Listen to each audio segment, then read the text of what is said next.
Hi guys! Welcome back to my baking series. So for today, may nag-order nga sa atin para sa special na araw nila ngayon. Kaya naman, gawin nating special ang mga order nila. Actually guys, made to order talaga yung mga binibenta ko. Hindi kasi ako nag-i-stock kasi masisira lang siya sa ref. Sayang. Kahit pa sabihin natin na araw-araw may nag-order sa akin, ang hirap din kasing hulaan kung ano yung orderin nila. Mas okay kasi na kapag made to order, mas tatagal yung shelf life nila sa inyo. Sa mga hindi pa nakakaalam, we are located in Malabon City. Wala po akong sariling shop kaya wala pa pong makakapag-walk-in. Pero i-manifest natin yan. So, marami pa rin naguguluhan at hindi nakakakita ng mode of delivery namin. So, ang mode of delivery po namin ay via Lalamove and pwede din naman pong i-pick up. Bakit may asawa ka naman eh?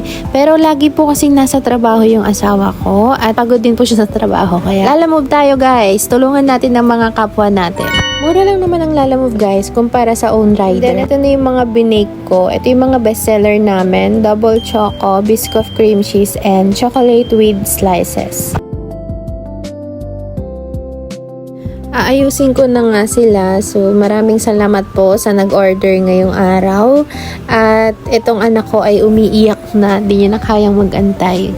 Thank you po. Mag-a-accept pa rin po ako ng order kahit umiiyak yung baby ko. Papatulogin ko lang yan. So, parating na rin yung rider kaya medyo minamadali ko na yung ginagawa ko. Nilagyan ko lang siya ng ribbon para maganda. At ayun lang, ipaplastic ko na. Tas ready to go and ready to pick up.